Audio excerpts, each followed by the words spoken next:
Hello, welcome back. We are Cinema Drinking Buddies, and today we are going to be reviewing The Day After Tomorrow. And not tomorrow, and not the next day, or the day after that. We're your hosts, Gio and Matt. And Matt, tell us what we're going to be doing today. As you all know, this has been Whiskey Month. Each month we've tried a different category of whiskey, 5 of each. Each week we've said which one was our favorite. So we figured for this being the last week of Whiskey Month that we would retry all of our favorites and come up with our most favorite whiskey of the month. They're doing fireworks outside. So let's go ahead and get the first one underway.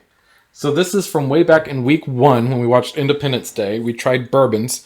And Gio and I both agreed that our favorite bourbon was actually Maker's Mark. What we're drinking in this video is the cream of the crop, the best of the best.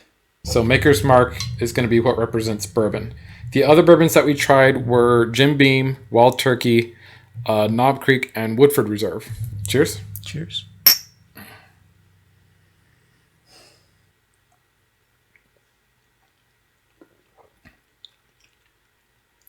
Oh, yeah. Still good. Yeah. I don't know. It's not as smooth as I remember it being last time. Because when we tried it before, I remember thinking like, oh, wow, this is really smooth. And I'm not getting that this time. But this will be pretty interesting for this, for these cream of the crop here. Yeah. And I don't know if that just had to do with the fact that when we tried this one, we had already tried a couple others that were kind of rough going down. Yeah. And so this one just kind of in comparison with those seemed really smooth. But now that, this is the first one we're trying today. Yep. It may change how we look at these. So It's going to be interesting. I might buy cream of the crop. I'm not like, oh, this is the best of the best, just from what we've tried. Oh, yeah. Just from what we've tried. The budget bourbons that we got at the liquor store. That is Maker's Mark. That was our favorite bourbon. So we'll see how it measures up to the other drinks that we're going to try. Anyway, getting back to the movie. This movie was directed by Roland Emmerich, who also directed Independence Day, which we watched a few weeks ago, Godzilla, The Patriot, and 2012, which is another disaster movie. He's kind of known for his disaster movies. This was produced by Roland Emmerich as well, and Mark Gordon. Mark Gordon also produced Speed, Saving Private Ryan, 10,000 BC, and Murder on the Orient Express. Oh, nice. I heard that was pretty good, too. Murder on the Orient Express? Yeah. I watched that movie. I enjoyed it. And there's a slew of actors in these movies, but we're just going to go ahead and do the top actors. So Jake Gyllenhaal, who plays Sam Hall. There's Emmy Rossum, who plays Laura. You have Dennis Quaid, who plays the father, Jack Hall. And Celia Ward, who also plays the mom, Lucy Hall. So, Day After Tomorrow, this movie basically follows Sam Hall, who is a high school student in New York City with some friends on a school trip. While he's there, a freaking gigantinormous storm hits, which is basically freezing everything in its path, and he and his friends try to survive the storm as best they can in the New York Public Library. Meanwhile, his dad, Jack Hall, who is a paleoclimatologist and has been studying the storm, goes to New York City, braving the storm to try and save Sam. He's able to get to New York, he saves Sam, and once he rescues Sam and they leave, we see that the world has become a very different place now, with most of the northern hemisphere being frozen over, basically. And most of the citizens of the world have had to evacuate to the southern countries. This is an example of one of those movies where they weren't able to stop the impending disaster. They just had to try as best they could to survive it. Before we start getting into talking about the movie more in depth, you want to just go ahead and try the next one? Yeah. So week 1, we did bourbons. Week 2, we did Irish whiskey. And the Irish whiskeys that we tried were Kilburn. Let me just get my list right here. Kilburn, Bushmills, Proper 12, Jameson, and Tullamore Dew. We actually tried the red label Tullamore Dew. We both agreed again which our favorite one was, and that was the Jameson. So we're going to go ahead and be trying Jameson Irish whiskey again as one of the finalists for our best whiskey of the month. So it's interesting because all month we've been trying all bourbons one week, all Irish one week, all Canadian one week. Mm-hmm. And this week we're mixing it up. So it's going to be interesting, not just to figure out which is our favorite, but also to kind of do a side-by-side comparison of bourbons, Irish whiskeys. Different countries. Yeah, different countries.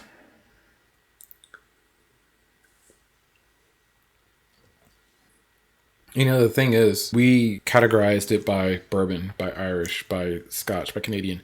But each of those categories has so many little subcategories within those. Like, you could do just we did a whiskey month and we had bourbon be one of the weeks. we could really do like bourbon month. Yeah. And have each week be a different subcategory of bourbon. It's crazy when you think about all the different types of whiskey there are out there. How far you can go. Yeah. I mean, you can just keep going and going and going. I enjoyed this one. Yeah. I enjoyed it when we tried it, and I enjoyed it now too. So it's going to be tough, man, to choose that favorite. Now that we've got taste number 2 out of the way, I wanted to talk about the movie a little bit, obviously. And one of the things that I thought about while I was watching this movie is all these people went into the library to escape the flood, basically. Yeah. And then once that went away, there was this cop who was like, guys, we need to start getting out. And Sam was like, no, everyone needs to stay here. This is the safest place. And pretty much everyone went with the cop. Like, there were only a few people that stayed behind with Sam and Laura and those guys. Pretty much everyone else went with the cop. And it got me thinking, what if everyone had stayed there with Sam? Because the group that stayed in the library, what was there, like 6 or 7 of them? Yeah, I think so. They were in this room with a fireplace. They were all huddled around the fireplace to stay warm. They were eating food from the vending machines to basically survive. Mm-hmm. And I'm thinking, like, if all of those people had stayed in the library, would they have survived? Like, would there have been enough food and like enough warmth for everyone there? Yeah, and we're kind of like discussing this beforehand, but I don't think they would have, honestly. I don't think so either. But now thinking, or during that time, I was saying that I don't think so. But now, how long were they in that library to begin with? They're only in there for like 3 days, right? Probably. Okay. If they were walking, they're not going to find food, especially for the distance that they're walking on. Mm-hmm. More people would have survived if they stayed in the library as opposed to leaving. That's true. That's true. Yeah, I was thinking about that because I basically said, well, there's not enough food. Big storm hit where it kind of froze everything. Mm-hmm. People that are in the hallways, they would have gotten frozen unless you're in that room by the fireplace. Mm-hmm. I guess body warmth is a big thing, so they may not need entirely for that fireplace to be around. Yeah. So, I mean, there's a lot of factors in it. And that's where I was thinking, like, maybe they would have, not everybody, but I think more people would have survived. That's a good point. Yeah, definitely more people would have survived than the ones. Because everyone who left the library, we later saw that they all died. Yeah. So, I mean, some of them died beforehand. So definitely, like, more of them would have survived, but I don't think everyone would have. Yeah. They, at some point, went out to that ship that had gone by the library to get medicine for Laura. They may have gone out there when all these people were here. Someone may have gone out there sooner. Just to look for food. Yeah. Because they found a lot of food while they were there on the ship. So, I mean, yeah, they were living on the vending machine food, but you're right. They would have eventually gotten more. The people who were sort of more, like, at risk, so to speak, may not have made it, just because it was very cold where they were. Mm-hmm. Like, yeah, they were all in that room. They were all around the fireplace, but it was still hella cold. Yeah, or you have to wear, like, multiple jackets and sweaters. Yeah. And, So, I mean, they were doing what they could to stay warm enough, but it still was cold. Yeah. I feel like not having to deal with the wind, not having to deal with the snow, it's less of a chance that you would catch hypothermia. Being cold but not being exposed to the elements, having access to the fire. They were insulating themselves with the pages from the books. So, I mean, like on a smart thing, it's better to stay there than going outside and to begin with. Mm-hmm. So you're right, because I was just thinking it from the idea of there wasn't enough food there at the library, and not everyone would have fit in that little room. Mm-hmm. Then you got to think of, like you said, the body heat, and the fact that there was food on that ship, and someone would have probably thought to go out there and find some. The wolves that were there that chased them away wouldn't have been there at that time, because they didn't come by till later on. Yeah, exactly. Yeah, more people probably would have survived now that we talk about that. The movie ends and we see all these other people that have survived there in New York City that have, up on their rooftops. Because they stayed inside. All of these people who stayed inside, we don't know what they had access to as far as, like, heating goes. Like, at the library, they had a fireplace. And these other buildings, I don't know if those skyscrapers would have fireplaces, but they might have had, like, space heaters or something like that. Gas heaters, propane heaters, stoves that they could turn on, ovens they could turn on. At the end of the movie, after that scene, it zooms out and it shows most of the northern hemisphere just completely covered in ice. Yeah, just completely white out. There were scenes before that showing people evacuating south, showing people illegally crossing the border from the United States into Mexico. And that kind of makes me think that these characters that we've been following, Sam and Laura and Brian and Jack and all those folks, they've survived. But now what? Yeah, exactly. Like, what is this new reality for them? Yeah, because basically all the way down to what Texas is, where it's not completely iced over, but everything above it was completely iced over. So that's basically all of Europe, all of Russia, most of China, and most all of the United States and Canada. So that's a big chunk of the economy that just basically not there no more. And it's not going to thaw out right away because ice just doesn't instantly melt right away, especially when it's on the north where the sun doesn't hit it as much. So, and they mentioned also in the movie that this countries that we've been referring to as the third world, because you think about it, most of the countries that survived are third world. You've got Latin America, a lot of South America. They're on the equator. Yeah, all the countries in Africa. Really, Australia is probably the most what's the word I'm looking for? Developed. That's the word I'm looking for. So, like, of all the countries that are left, Australia is probably the most developed. Maybe like Singapore and like Argentina and some others, South Africa.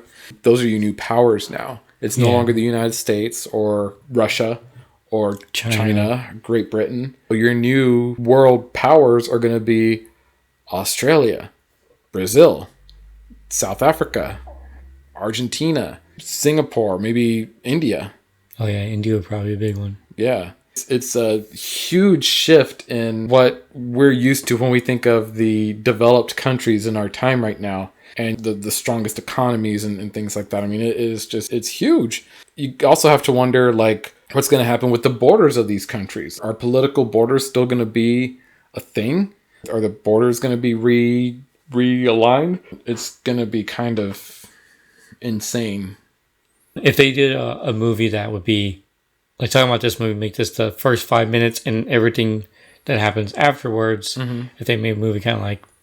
That'd be not kind of like a post-apocalyptic type of thing, but something that's already developed and it was just a natural disaster that happened and continuing from like there. Like a dystopian type... Yeah, because there are post-apocalyptic movies, but they basically did the whole entire world, so like Mad Max. Even like the Hunger Games. Yeah. That's not really apocalyptic, but there are movies like that take place in a post-apocalyptic or dystopian future where there's been some huge, whether it be a natural disaster or a war or a government takeover, whatever the case may be.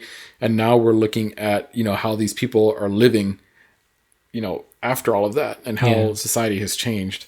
But in this part where what used to be first world, like that economy shut down, to what now we see with underdeveloped, I guess, countries and how it would change the whole aspect of that. That would be an interesting movie. Yeah. Like, and I'm pretty sure there's one out there, just I don't know about it. Yeah. Well, I mean, and they could even do a movie that is a direct sequel to this. Like, I don't even think you need to have the same characters. You could have something like, this movie came out in 2004, so we're in 2020. So you could have, like, 16 years ago, the world experienced a devastating storm, and then show, like, the scenes from this movie.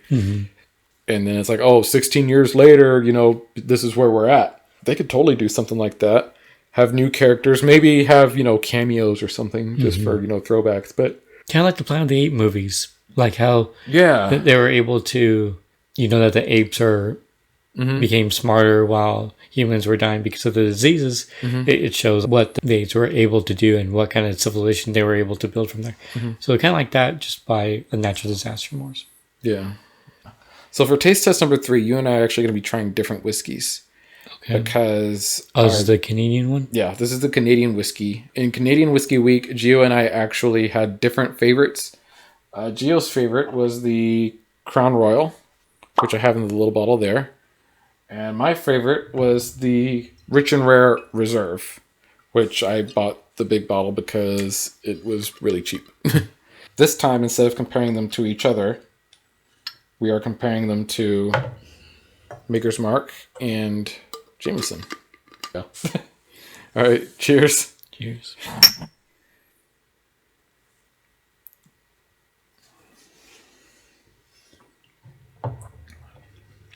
I just still can't get over that price, man. I mean, the comparative price is very, very good. I'm not taking that into account though. Like when I compare them, it's just the one I like the most, not the one that's the best price. But this is the bargain of like the year right here. This whiskey, $8.99 guys for this bottle. This size, 750 milliliters, rich and rare reserve, $8.99 at Total Wine Spirits and More in South Texas. That is crazy to me.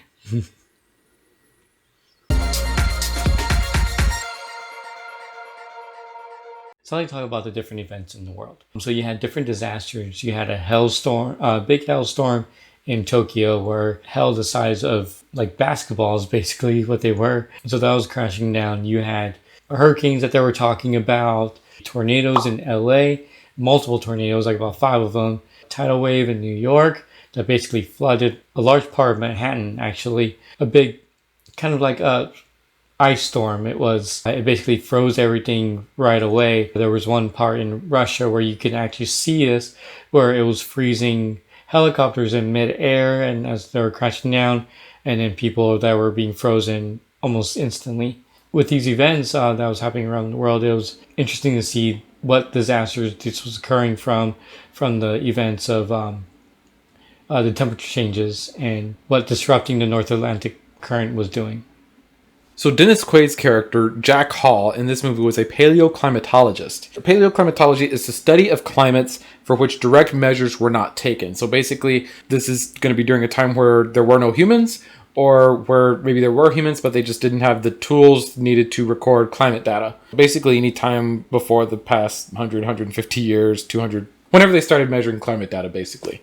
Paleoclimatologists can tell what the climate was like in certain areas up to hundreds, thousands of years ago. And they can do this by studying things like rocks, boreholes, tree rings, corals, and in the case of this movie, they studied ice cores. You can look at an ice core and see, depending on how far down you go in the ice core, how cold or warm it was a certain number of years ago, how much CO2 was in the air, things of that nature. So when you hear about things like the Ice Age that happened a long time ago, or in other climate periods that were thousands and thousands of years ago, we know all this because of paleoclimatologists who are able to look at these things and tell us, 50 years ago, no, not 50 years ago, but 50,000 years ago, there was an Ice Age.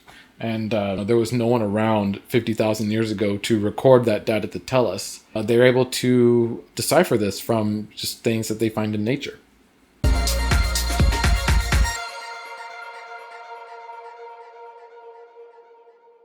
All right, Gio. So before we continue, should we go ahead and try our fourth one? Yep, let's go for it. All right. So number 4 is going to be from last week. It was Scotch Week, and you and I both agreed that we liked the Glenlivet 12-year single malt Scotch whiskey. That was our favorite. The others that we tried were Dewar's, Glenfiddich 12, Chivas Regal Extra, and Johnny Walker Black. And we'll go ahead and try this Scotch again now.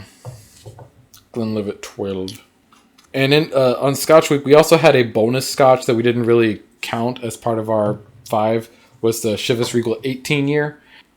I feel like even though we weren't counting that one because it's a very expensive bottle of Scotch, and I was able to find one of the small bottles so we didn't have to pay too much, but I feel like I still liked this one better. Yeah, so same here. We'll go ahead and try.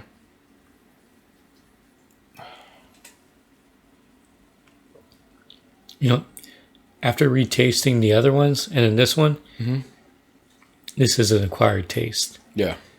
I can see why if you like bourbon, you won't like this, or if you like this, you won't like bourbon. I can tell the difference. And it's crazy, like when you taste them in the context of others, because like last week when we were tasting the Scotch and I tasted this, I was like, oh yeah, like this is definitely better. Now I don't know. Like it was the same with the Maker's Mark. Like I feel like that one was just so much better than all the other bourbons. But when I tried it here, I was like, ooh, that's not as smooth as I remember it being. And I think a lot of it just has to do with the context of everything. So it's kind of interesting too. One thing I want to talk about with this movie is the science behind it. I remember in school, in college, watching this movie in the meteorology class. He had us watch this movie, and then we had to write a paper on what was meteorologically and climatologically accurate and disaccurate. It's interesting because watching this movie and then analyzing it that way, you come to realize that basically the main things that were not accurate are going to be, one, the speed at which this occurred. You talk about climate change. This is something that's going to occur over hundreds, if not thousands of years. Even worst case scenario, abrupt climate change like we saw here might happen, within about 10 years. But that's worst case scenario. Mm-hmm. It's not going to happen over a couple days like this one did. And then the other one was how fast the people freeze when they are just like exposed to it, how the freeze basically chases you. Mm-hmm. Like you can't outrun the weather. I mean, you not at least it's not going to wait for you. Yeah, I mean, so it's like get in that room quickly. Yeah, I mean, obviously stuff like that is done for dramatic effect in the movie. Yeah. For the most part, showing the northern hemisphere just completely iced over like that, that is 100% possible because it's happened before in the history of our planet. We were in a major ice age several thousand years ago, where most of the northern hemisphere was just covered in ice. So what it showed there at the end of the movie, just the Earth covered in ice, is not a crazy idea because it's happened before. We're not going to see it happen in our lifetime or even like our kids' or grandkids' lifetime. Yeah, most likely. But it could be seen again in the future of this planet, just hundreds, or thousands of years from now. Mm-hmm. So it was interesting because other than the speed at which it happened, this is actually a pretty accurate movie from a science perspective. So the North Atlantic current carrying warm water, that can change. That can actually cause these events. Yeah, because the North Atlantic current carries warm water. It's a south to north current. So it carries warm water from the south to the north. So that's why if you've ever swam in like the Atlantic Ocean and then you swim in the Pacific Ocean is actually a lot colder than the Atlantic Ocean because the current that runs in that ocean, which is the name I cannot remember, is a north to south current. When the North Atlantic current becomes colder or it desalinizes, remember when they were at the beginning of that movie when they were in Antarctica and that whole shelf broke off? Mm-hmm. There's going to be a bunch of fresh water being dumped into this salt water body. That'll mess with the current because there has to be a certain level of salinity for the current to basically do what it does. And if that salinity goes down, the current will change or, diminish. You can get into the science of this movie as its own video, its own topic. Yeah. The North Atlantic current changing the way it did, like I said, it's probably not something that we'll ever see happen. It's not something that'll happen at the rate it did in this movie. Mm-hmm. But it is not far-fetched to say that a few thousand years from now, it could be a lot different than it is today. Yeah. Should we go ahead and try our last whiskey? Yep. All right. So right about now, you guys are probably thinking, well, last week was Scotch week, so what are you going to try now? I don't know, but I feel like you can't really have Whiskey Month without the granddaddy of them all, Jack Daniel's, number 7, Tennessee whiskey. This is Tennessee whiskey, so it's not bourbon. It's not obviously Irish or Scotch. It's not Canadian. Tennessee whiskey is its own category in of itself. When it comes to Tennessee whiskey, though, I honestly cannot name any others other than Jack Daniel's, which is why we didn't have a Tennessee whiskey week. Since we only had 4 favorites and we've been trying 5 whiskeys a week, I thought it was only appropriate that we go ahead and try Jack Daniel's. Cheers. You can smell a lot more alcohol in this than the other ones. You can. Well, I think with the exception of the Rich and Rare, that this is actually the least expensive whiskey that we've tried so far today. It's got that little bite to it. Yep. Oh, I'll try and get others. This one just doesn't compare. It doesn't. I mean, it's good. What we're trying today has been our favorites from the past 4 weeks. If we were stacking this up against other Tennessee whiskeys, we might say, oh yeah, it holds up. Mm-hmm. But we're trying this compared to all of our favorites from the past 4 weeks. So I like Jack Daniel's. I've always been a fan of Jack Daniel's. You know this. Mm-hmm. I'm trying to think like what to compare it to.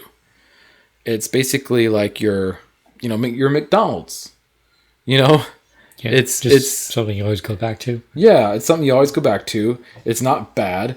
Is there better stuff out there? Yeah, but for what you get for the money, this is a pretty good bottle. Jack Daniel's, this bottle, 750 milliliters at Total Wine is $18.99. So it's definitely less expensive than what we've tried. For you, at least, the least expensive one that you've tried is the Maker's Mark, which is $20.99. For me, it's going to be the Rich and Rare, which is $8.99. But that Rich and Rare is just like an anomaly. Yeah, it may not be as good as the others we've tried today, but I feel like you can't go wrong with it. It's a classic. Of the 5 we've tried, all of which you have at one point said was your favorite of the week, except this one, which has been your favorite overall? Let's remind the viewers. So these are the 5 whiskeys that you've tried this month. These 4 were your favorites of the week. We threw this one in as kind of a wild card. What is your whiskey of the month? Trying to do my top 3 so I can cut it down from there.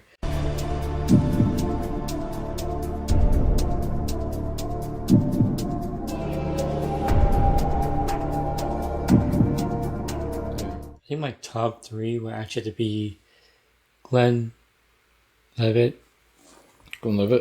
Jameson, and Crown Royal. So we'll remove Those the 2. American ones.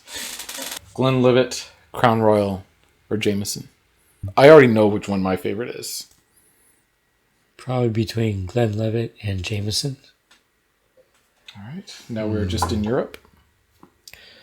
Oh, something about that Jameson I enjoy, so I'm going to go with Jameson for this month. I have to agree. When I tried it right now, like a little bit ago, I was just like, oh yeah, that's good. Like, it's so good. And I don't know what it is. Like, it's not heavy. No. It has a little bite to it, but not much. It's not overbearing or anything like that. No, it has a good taste. It doesn't leave a bad aftertaste in your mouth. It's not harsh going down. Jameson is just good. Yeah. We're both in agreement, I think. Jameson. Oh, wow, okay. Jameson is our whiskey of the month. Oh, all right. Good job, Jameson. Shall I pour you a glass? Yep, let's go. We'll go ahead and sip this Jameson here while we wrap up the video. What did you think of the movie? I enjoy it. For a Roland Emmerich film, he's known for the disaster movies, so it's just another one on his belt here. But yeah, I enjoy the characters are good. You have both smart characters. You have the characters that are non-believers, like in any disaster movie. Then you have the characters like Dennis Quaid character, which also his lines, his motivation was all, what word I'm trying to think of? They all make sense. Mm-hmm. And so, but the disasters were good. The special effects, I enjoy them. I know some of them looked a little bit too CGI'd, but I still enjoyed them. Yeah, I like this movie too. I think the reason that I like this movie is just because of my background. Own interests. Yeah, meteorology. I studied meteorology in college, and the fact that this movie was actually pretty meteorologically accurate, other than the speed at which things happened. That was really the only thing that was just completely exaggerated was the speed at which everything happened. Otherwise, though, it's pretty accurate. I enjoyed it. This has been a favorite of mine for a long time. I think I just like disaster movies because I know I've said that about several of the movies we've watched this month. When we first said we were going to do disaster movie month and we're figuring out the movies that we were going to do, this one was like on the list. Yeah, like we were going to do this one no matter what. This one and Twister was just, it had to be there. Yeah. Independence Day had to be there. Yeah, San Andreas and Armageddon were kind of... really not an afterthought, but more of like, okay, from here, what other movies are there? Yeah. And this is just one of those. We had a couple others that we were talking about that didn't make it in, and we might do eventually, but this one, and then like you said, Twister and Independence Day just had to be in there for us. So, I like it. So, Matt, since we had Disaster Month, this is the end of it. What is your favorite movie of this month? So, I got to tell you, we didn't decide that this was going to be Disaster Month until after we recorded Independence Day. Yep. I remember saying after we recorded Independence Day, like, oh, it's going to be tough to beat this movie because that's one of my favorite movies. And then the very next week, we did Twister. Yep. Yeah. The very next week, we did Twister. And that's when we figured, like, okay, yeah, let's do Disaster Month since we're trending that way. So that being said, my favorite movie of Disaster Month is Twister.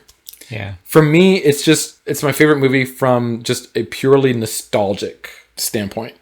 This was a childhood favorite of mine growing up. And like I said, I was probably too young to watch it when I first watched it, but I just love that movie so much. The thing about most disaster movies, San Andreas, the movie that we watched this week, Day After Tomorrow, 2012 was another one that we were thinking about doing. The last part of Armageddon. Not so much Independence Day, maybe the last part of Independence Day. Disaster movies, for the most part, are kind of serious movies. They're not lighthearted movies. And Twister, even though it was a disaster movie, it had its funny moments. Like, it had its really funny moments. That's one of my favorite movies to quote.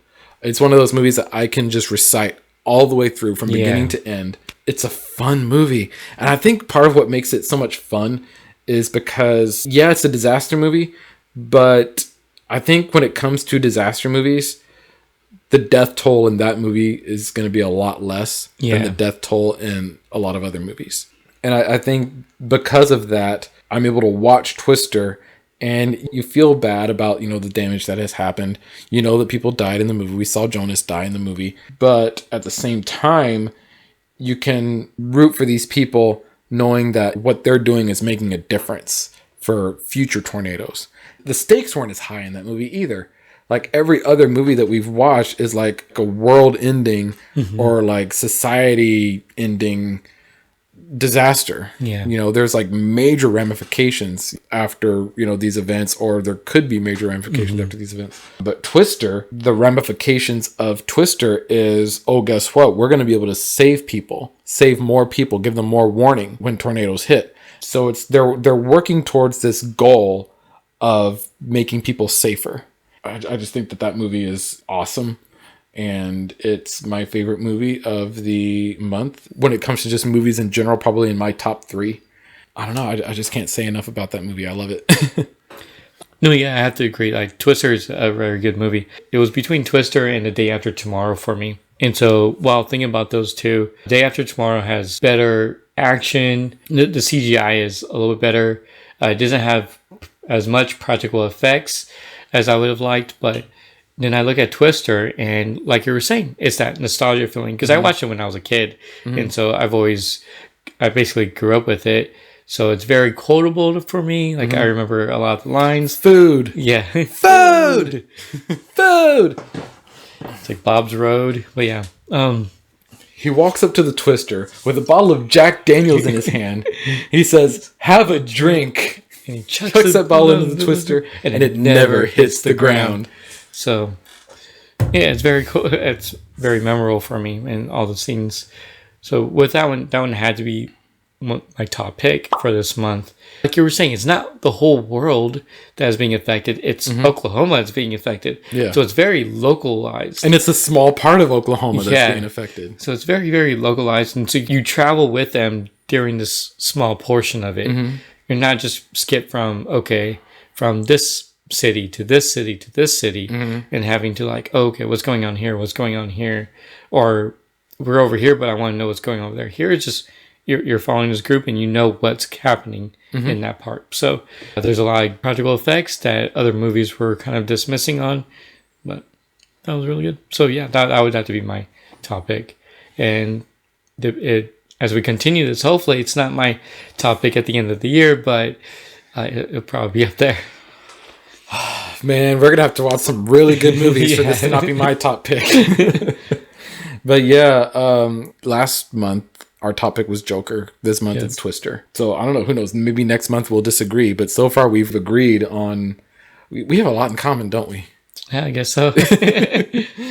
We've agreed on the movies. We've agreed on the drinks. Yeah, I mean, it's a great movie. It's a good drink. Anyway, yeah, we'll go ahead and wrap this up. This has been Disaster Month. This has been Whiskey Month. I've had a lot of fun this month. Yeah, same here. Yeah, this has been a good month for me as far as movies and trying 21 different whiskeys. 21. Wow. 21 different whiskeys. And we didn't even touch the surface on whiskeys, did we? Oh, we did not touch the surface on whiskey at all. So we tried bourbon, Irish, Canadian, and Scotch. And I mean, there's so many others out there. You've got Japanese whiskey, which is kind of on the up and up lately. Here where we are in Texas, the Texas whiskey scene is kind of exploding right now. When we did Canadian Whiskey Week, I was like, should we do Canadian or Texas?